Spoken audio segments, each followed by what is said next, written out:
శాంతి. ఈరోజు 24/1/26 జనవరి 24వ తేదీ బాబా యొక్క సాకార రూపంలోని మధురమైన మహావాక్యాలని విందాము. మధురమైన పిల్లలు, బాబా మీకు ఏ చదువునైతే చదివిస్తారో దాన్ని బుద్ధిలో ఉంచుకొని అందరినీ చదివించాలి. ప్రతి ఒక్కరికి తండ్రి మరియు సృష్టి చక్రపు పరిచయాన్ని ఇవ్వాలి. బాబా మీకు ఏ చదువునైతే చదివిస్తున్నారో దాన్ని బుద్ధిలో ఉంచుకొని అందరినీ చదివించాలి. ప్రతి ఒక్కరికి తండ్రి మరియు సృష్టి చక్రపు పరిచయాన్ని ఇవ్వాలి. ఈరోజు ప్రశ్న: ఆత్మ సత్యుగంలో కూడా పాత్రను అభినయిస్తుంది మరియు కలియుగంలో కూడా పాత్రను అభినయిస్తుంది, కానీ రెండింటికి తేడా ఏంటి? జవాబు: సత్యుగంలో పాత్రను అభినయించినప్పుడు అందులో పాపకర్మలేవి జరగవు. ప్రతి కర్మ అక్కడ అకర్మగా ఉంటుంది, ఎందుకంటే అక్కడ రావణుడే ఉండడు. మళ్ళీ కలియుగంలో పాత్రను అభినయించినప్పుడు ప్రతి కర్మ వికర్మగా లేక పాపకర్మగా అయిపోతుంది, ఎందుకంటే అక్కడ వికారాలు ఉంటాయి. ఇప్పుడు మీరు సంగమంలో ఉన్నారు, మీకు మొత్తం జ్ఞానమంతా ఉంది. ఓం శాంతి. ఇప్పుడు మనం బాబా ముందు కూర్చున్నాము అని పిల్లలకు తెలుసు, అలాగే పిల్లలు నా ముందు కూర్చున్నారు అని బాబాకు కూడా తెలుసు. ఇప్పుడు మనకు బాబా శిక్షణనిస్తున్నారని, దీన్నే మళ్ళీ ఇతరులకు కూడా ఇవ్వాలి అన్నది కూడా మీకు తెలుసు. మొట్టమొదట తండ్రి పరిచయాన్ని ఇవ్వాలి, ఎందుకంటే అందరూ తండ్రిని మరియు తండ్రి శిక్షణలను మర్చిపోయారు. ఇప్పుడు తండ్రి ఏదైతే చదివిస్తున్నారో ఈ చదువు మళ్ళీ 5000 సంవత్సరాల తర్వాత లభిస్తుంది. ఈ జ్ఞానం ఇంకెవ్వరికీ లేదు. ముఖ్యమైనది తండ్రి పరిచయమే. అలాగే మనమందరము సోదరులము అన్నది కూడా వివరించాలి. మొత్తం ప్రపంచంలోని ఆత్మలు ఎవరైతే ఉన్నారో వారంతా పరస్పరం సోదరులు. అందరూ తమకు లభించిన పాత్రను ఈ శరీరం ద్వారా అభినయిస్తారు. ఇప్పుడు కొత్త ప్రపంచంలోకి తీసుకువెళ్లేందుకు తండ్రి వచ్చారు, దాన్నే స్వర్గము అని కూడా అంటారు. కానీ సోదరులమైన మనమంతా పతితులుగా ఉన్నాము, పావనులు ఒక్కరు కూడా లేరు. పతితులందరినీ పావనంగా తయారు చేసేవారు ఒక్క తండ్రియే. ఇది పతిత, వికారి, భ్రష్టాచారి రావణ రాజ్యము. రావణుని అర్థము పంచవికారాలు స్త్రీలో, పంచవికారాలు పురుషునిలో. బాబా చాలా సాధారణ రీతిగా అర్థం చేయిస్తారు. మీరు కూడా ఇదే విధంగా అర్థం చేయించవచ్చు. కావున మొట్టమొదట ఆత్మలైన మనందరికీ వారు తండ్రి అన్నది అర్థం చేయించండి. మనమందరము సోదరులము, ఇది సరేనా అని వారిని అడగండి. మనమంతా సోదరులము, మనందరికీ తండ్రి ఒక్కరేనని వ్రాయమనండి. ఆత్మలైన మనందరికీ వారు పరమ ఆత్మ, వారిని తండ్రి అని అంటారు. ఈ విషయాన్ని పక్కాగా బుద్ధిలో కూర్చోపెట్టండి. అప్పుడు సర్వవ్యాపి మొదలైన విషయాలు బుద్ధి నుండి తొలగిపోతాయి. మొట్టమొదటి విషయాన్ని చదవాలి, దీన్ని బాగా వ్రాయండి అని చెప్పండి. ఇంతకుముందు సర్వవ్యాపి అని అనేవాడిని, కానీ ఇప్పుడు సర్వవ్యాపి కాదు అని భావిస్తున్నాను అని వ్రాయమనండి. మనమంతా సోదరులము. ఆత్మలందరూ గాడ్ ఫాదర్, పరమపిత అని పిలుస్తారు. మొట్టమొదట మనం ఒక ఆత్మ, పరమాత్మ కాము. అలాగే పరమాత్మ మనలో వ్యాపించి కూడా లేరు అన్న నిశ్చయాన్ని కలిగించాలి. అందరిలోనూ ఆత్మ వ్యాపకమై ఉంది. ఆత్మ శరీరం ఆధారంతో పాత్రను అభినయిస్తుంది. ఇది పక్కా చేయించండి. అచ్చా, ఆ తండ్రి సృష్టి ఆది మధ్యాంత జ్ఞానాన్ని కూడా వినిపిస్తారు. ఈ సృష్టి చక్రపు కాలం ఎంతో ఇంకెవ్వరికీ తెలియదు. తండ్రియే శిక్షకుని రూపంలో కూర్చొని అర్థం చేయిస్తారు. లక్షల సంవత్సరాల విషయమే లేదు. ఈ చక్రం అనాదిగా ఖచ్చితంగా రచింపబడి ఉంది. దీన్ని తెలుసుకోవలసి ఉంటుంది. సత్య త్రేతాయుగాలు గతించిపోయాయి, ఇది నోట్ చేయండి. దాన్నే స్వర్గము, సెమీ స్వర్గము అని అంటారు. అక్కడ దేవీ దేవతల రాజ్యం కొనసాగుతుంది. వారు 16 కళలతో ఉంటే వీరు 14 కళలు కలిగి ఉంటారు. మెల్లమెల్లగా కళలు తగ్గుతూ ఉంటాయి. ప్రపంచమైతే తప్పకుండా పాతబడుతుంది కదా. సత్యుగ ప్రభావం చాలా భారీగా ఉంటుంది. దాని పేరే స్వర్గము, హెవెన్, కొత్త ప్రపంచము. దాన్నే మహిమ చెయ్యాలి. కొత్త ప్రపంచంలో ఒక ఆది సనాతన దేవత ధర్మమే ఉంటుంది. మొదట తండ్రి పరిచయము, ఆ తర్వాత చక్రపు పరిచయము ఇవ్వబడుతుంది. నిశ్చయం ఏర్పరిచేందుకు చిత్రాలు కూడా మీ వద్ద ఉన్నాయి. ఈ సృష్టి చక్రం తిరుగుతూ ఉంటుంది. సత్యుగంలో లక్ష్మీనారాయణల రాజ్యం ఉండేది. త్రేతాయుగంలో సీతారాముల రాజ్యం ఉంది. ఈ రెండూ కలిపి అర్ధకల్పం 2 యుగాలు గతిస్తాయి. దాని తర్వాత ద్వాపర కలియుగాలు వస్తాయి. ద్వాపరంలో రావణ రాజ్యం ఉంటుంది. దేవతలు వామ మార్గంలోకి వెళ్ళిపోయినప్పుడు వికారాల విధానం తయారవుతుంది. సత్య త్రేతాయుగాల్లో అందరూ నిర్వికారులుగా ఉంటారు. ఒక ఆది సనాతన దేవత ధర్మమే ఉంటుంది. చిత్రాలు కూడా చూపించాలి, అలాగే మౌఖికంగా కూడా అంటే నోటి ద్వారా కూడా చెప్పి అర్థం చేయించాలి.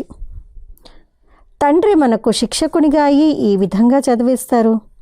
తండ్రి తాను స్వయమే వచ్చి తమ పరిచయాన్ని ఇస్తారు. పతితులను పావనంగా తయారు చేసేందుకు నేను వస్తాను. కావున నాకు శరీరం తప్పకుండా కావాలి, లేకపోతే నేను ఎలా మాట్లాడగలను? నేను చైతన్యాన్ని, సత్యాన్ని మరియు అమరుడను.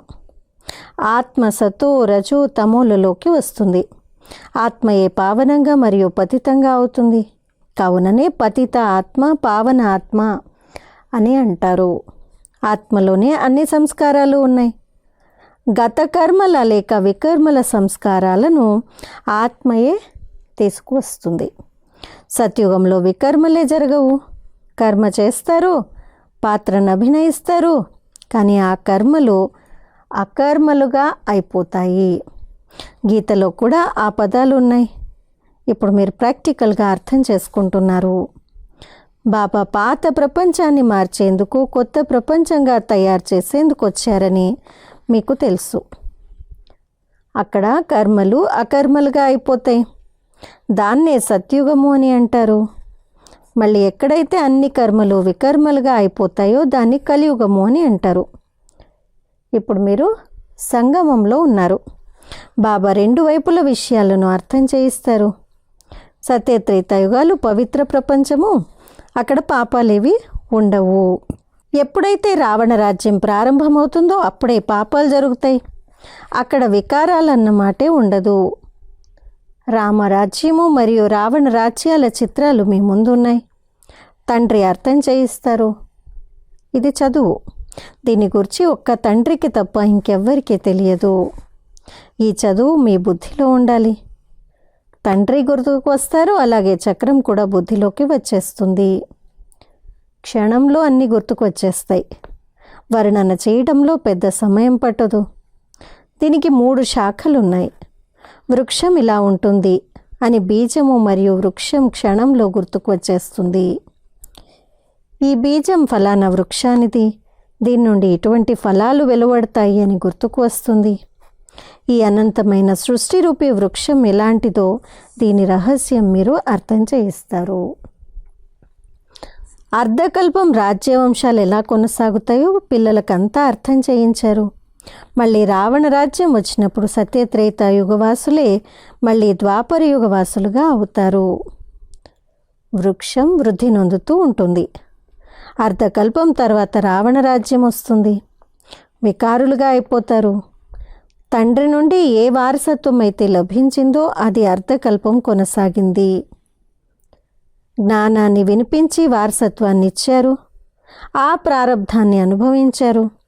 అనగా సత్యత్రేత యుగాలలో సుఖాన్ని పొందారు. దాన్ని సుఖధామము, సత్యుగము అని అంటారు. అక్కడ దుఃఖం అనేదే ఉండదు. ఎంత సాధారణంగా అర్థం చేయిస్తారు. ఒకరికి అర్థం చేయించినా లేక అనేకులకు అర్థం చేయించినా వారు అర్థం చేసుకుంటున్నారా లేదా, కేవలం అవును అవును అంటున్నారా అన్న అటెన్షన్ను ఉంచాలి. నోట్ చేసుకుంటూ ఉండండి. ఏదైనా అనుమానం ఉంటే అడగండి. ఏ విషయాన్ని గూర్చి అయితే ఎవరికీ తెలియదో దాన్ని మేము అర్థం చేయిస్తాము. మీకు వీటిని గూర్చి ఏమీ తెలియదు, మరి మీరేం అడగగలరు అని చెప్పండి. తండ్రి అనంతమైన వృక్షం రహస్యం అర్థం చేయిస్తారు.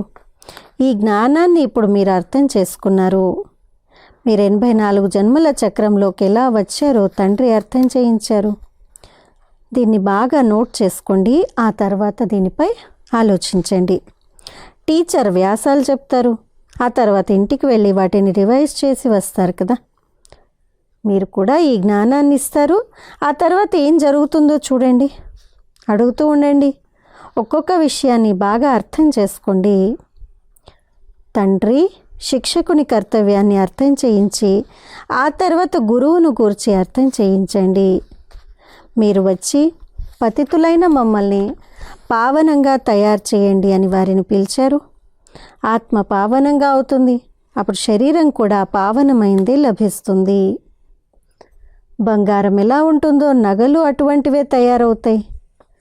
24 క్యారెట్ల బంగారం తీసుకుంటే అందులో మలినాలు కలపకపోతే నగలు కూడా అదే విధంగా సతోప్రధానంగా తయారవుతాయి. మలినాలు కలపడంతో తమో ప్రధానంగా అయిపోయాయి. మొట్టమొదట భారతదేశం 24 క్యారెట్ల పక్కా బంగారు చిలకగా ఉండేది. అనగా సతోప్రధానమైన కొత్త ప్రపంచం ఉండేది. అదే మళ్ళీ తమో ప్రధానంగా అయ్యింది. ఈ విషయాలను తండ్రియే అర్థం చేయిస్తారు. వీటిని గూర్చి మనుషులు, గురువులు మొదలైన వారెవ్వరికీ తెలియదు. మీరు వచ్చి పావనంగా తయారు చేయండి అని పిలుస్తారు. అది గురువు పని. వానప్రస్థావస్థలో మనుషులు గురువు వద్దకు వెళ్తారు. వాణి నుండి అతీతమైన స్థానము నిరాకారి లోకము. అక్కడ ఆత్మలుంటాయి. ఇది సాకార ప్రపంచము. ఇది రెండింటి సంగమము. అక్కడ శరీరాలు ఉండవు. అక్కడ కర్మలేవి జరగవు. తండ్రిలో మొత్తం జ్ఞానమంతా ఉంది. డ్రామా ప్లాన్ అనుసారంగా వారిని నాలెడ్జ్ఫుల్ అని అంటారు. వారు చైతన్యమైన సత్, చిత్, ఆనంద స్వరూపులైన కారణంగా వారిని నాలెడ్జ్ఫుల్ అని అంటారు. హే పతిత పావన అని కూడా పిలుస్తారు. జ్ఞాన సాగరుడైన తండ్రి శివబాబా. వారి నామము ఎల్లప్పుడూ శివయే. ఆత్మలందరూ తమ పాత్రను అభినయించేందుకు వస్తారు. కావున భిన్న భిన్న నామాలను ధారణ చేస్తారు. తండ్రిని పిలుస్తారు, కానీ వారేమీ అర్థం చేసుకోరు. తప్పకుండా భాగ్యశాలి రథం కూడా ఉంటారు. వారిలోకి తండ్రి ప్రవేశించి మిమ్మల్ని పావన ప్రపంచంలోకి తీసుకువెళ్తారు. కావున మధురాతి మధురమైన పిల్లలు, ఎవరైతే అనేక జన్మల అంతిమంలో ఉన్నారో వారి తనువులోకే నేను వస్తాను అని తండ్రి అర్థం చేయిస్తారు. వారు పూర్తి 84 జన్మలు తీసుకుంటారు. భాగ్యశాలి రథంలోకి రావాల్సి ఉంటుంది. మొదటి నంబర్లో శ్రీకృష్ణుడు ఉంటాడు. అతడు కొత్త ప్రపంచానికి అధిపతి. మళ్ళీ అతడే కిందికి దిగుతాడు. బంగారం నుండి వెండి, రాగి, లోహ యుగాలలోకి వచ్చి పడతారు. ఇప్పుడు మీరు మళ్ళీ ఇనుము నుండి బంగారంగా అవుతున్నారు. కేవలం తండ్రినైనా నన్ను స్మృతి చేయండి అని బాబా అంటున్నారు. నేను ఎవరిలోకైతే ప్రవేశించానో అతడి ఆత్మలో కొద్దిగా కూడా జ్ఞానం లేదు. నేను ఇతడిలోకి ప్రవేశిస్తాను. కావున ఇతడిని భాగ్యశాలి రథము అని అంటారు. నిజానికి అందరికన్నా ఉన్నతమైన వారు ఈ లక్ష్మీనారాయణలే. మరి వారిలోకే ప్రవేశించాలి కదా. కానీ వారిలోకి పరమాత్మ ప్రవేశించరు. కావుననే వారిని భాగ్యశాలి రథము అని అనరు. రథంలోకి వచ్చి పతితులను పావనంగా తయారు చేయాలి. కావున తప్పకుండా కలియుగపు తమో ప్రధాన రథమే ఉంటుంది కదా. నేను అనేక జన్మల అంతిమంలో వస్తాను అని వారు స్వయము అంటారు. గీతలో కూడా పదాలు ఖచ్చితంగా ఉన్నాయి. గీతనే సర్వశాస్త్రమయి శిరోమణి అని అంటారు. ఈ సంగమ యుగంలోనే తండ్రి వచ్చి బ్రాహ్మణ కులాన్ని మరియు దేవతా కులాన్ని స్థాపన చేస్తారు. అనేక జన్మల అంతిమంలో అనగా సంగమ యుగంలోనే తండ్రి వస్తారు. నేను బీజరూపుడను అని తండ్రి అంటారు. కృష్ణుడు సత్యుగవాసి. అతన్ని ఇంకెక్కడా చూడలేరు. పునర్జన్మలో నామరూప దేశ కాలాలన్నీ మారిపోతాయి. రూపురేఖలు కూడా మారిపోతాయి. మొదట చిన్నపిల్లవాడు సుందరంగా ఉంటాడు. మళ్ళీ అతడు ఎదుగుతాడు. దాంతో ఆ శరీరాన్ని వదిలి ఇంకొక చిన్న శరీరాన్ని తీసుకుంటాడు. ఈ రచింపబడి ఉన్న ఆట డ్రామాలో ఫిక్స్ చేయబడి ఉంది. ఇంకొక శరీరాన్ని తీసుకుంటే అతన్ని కృష్ణుడు అని అనరు. ఆ వేరే శరీరానికి ఇంకొక పేరు పెట్టబడుతుంది. సమయము, రూపురేఖలు, తిథి, తారీఖు మొదలైనవన్నీ మారిపోతాయి. ప్రపంచ చరిత్ర మరియు భౌగోళికాలు ఖచ్చితంగా పునరావృతమవుతాయి అని అంటారు. కావున ఈ డ్రామా పునరావృతం అవుతుంది. సతో రజో తమోలలోకి రావాల్సిందే. సృష్టి పేరు, యుగం పేరు అన్నీ మారిపోతూ ఉంటాయి. ఇప్పుడు ఇది సంగమ యుగము. నేను సంగమ సమయంలోనే వస్తాను. నేను మీకు మొత్తం ప్రపంచ చరిత్ర, భౌగోళికాలను యథార్థంగా తెలియచేస్తాను. ఆది నుండి అంతిమం వరకు దీన్ని గూర్చి ఇంకెవ్వరికీ తెలియదు. సత్యుగ ఆయువు ఎంతో తెలియని కారణంగా వారు లక్షల సంవత్సరాలు అని అనేస్తారు. ఇప్పుడు ఇది మీ బుద్ధిలో ఉంది. ఎవరైనా కొత్తవారు వచ్చినా యథార్థ రీతిగా వ్రాయబడి ఉన్నట్లయితే వారి ధ్యానంలో తప్పకుండా ఉంటుంది. బాబాయే తండ్రి, శిక్షకుడు, సద్గురువు అని మనం లోపల పక్కా చేసుకోవాలి.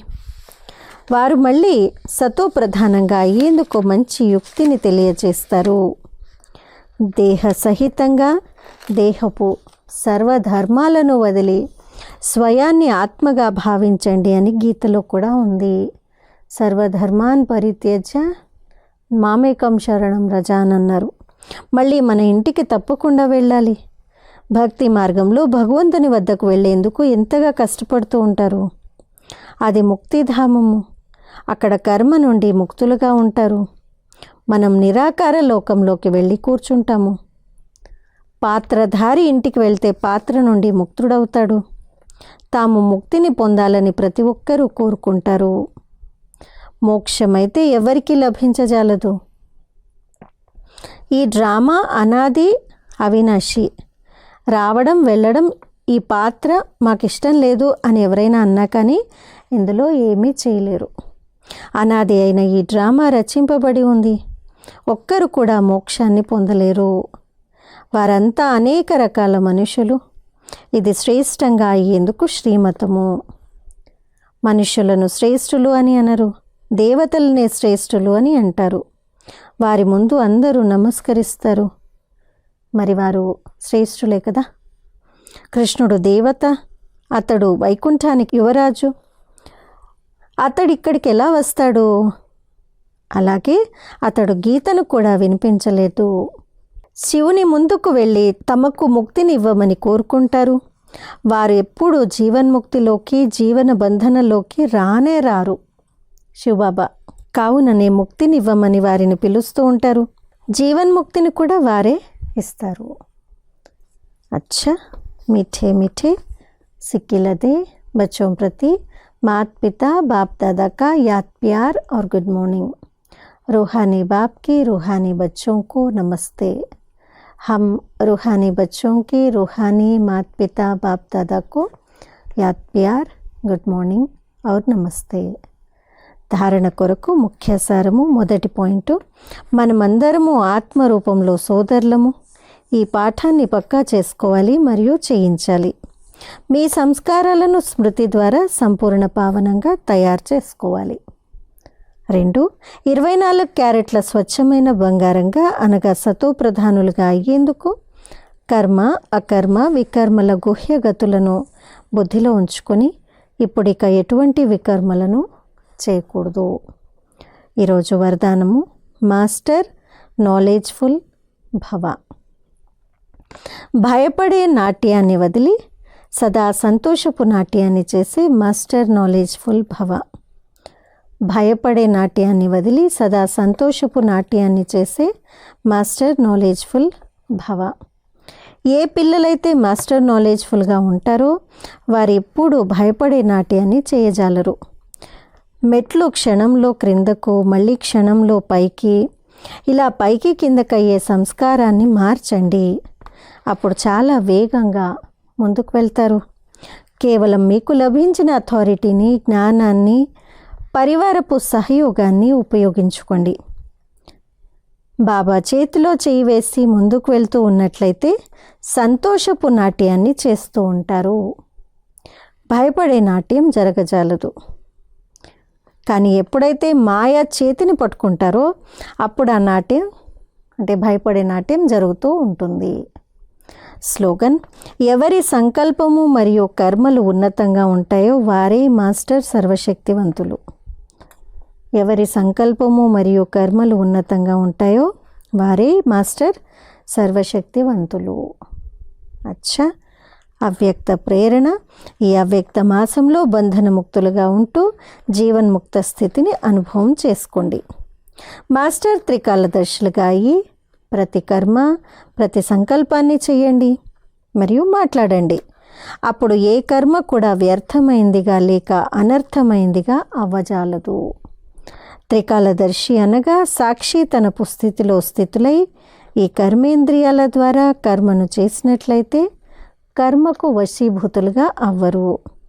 సదా కర్మ మరియు కర్మ బంధనం నుండి ముక్తులై మీ ఉన్నత స్థితిని ప్రాప్తి చేసుకుంటారు. అచ్చా, ఈరోజు అవ్యక్త మాసం యొక్క విశేష హోంవర్క్ స్వమానము. నేను బ్రహ్మబాబా సమానంగా సర్వబంధనాలతో ముక్తుడను, జీవన్ముక్త ఆత్మను. योगाभ्यासमु। मैं आत्मा मास्टर त्रिकालदर्शी हूँ। साक्षीपन की सीट पर बैठ करावनहार बन अपने हर एक कर्मेंद्रिय द्वारा कर्म करा रही हूँ। इसी अभ्यास से कर्म बंधन मुक्त स्थिति का अनुभव कर रही हूँ। నేను ఆత్మను, మాస్టర్ త్రికాలదర్శిని. సాక్షితనం యొక్క సీట్ పైన కూర్చొని చేయించేవాడిగా ఉంటూ తమ ప్రతి ఒక్క కర్మేంద్రియం ద్వారా కర్మలు చేయిస్తూ ఉంటాను. ఇదే అభ్యాసంతో కర్మ బంధనాలతో ముక్తుడిగా ఉన్న స్థితిని అనుభవం చేస్తూ ఉంటాను. धारणा: मास्टर त्रिकालदर्शी साक्षीपन की स्थिति में स्थित होकर हर कर्मेंद्रिय द्वारा कार्य कराना। మాస్టర్ త్రికాలదర్శిగా సాక్షితనపు స్థితిలో స్థితమయ్యి ప్రతి కర్మేంద్రియం ద్వారా కార్యాన్ని చేయిస్తూ ఉండండి. ఇది ఈరోజు చేయాల్సినటువంటి ధారణ మరియు యోగాభ్యాసము. అచ్చా, ఓం శాంతి.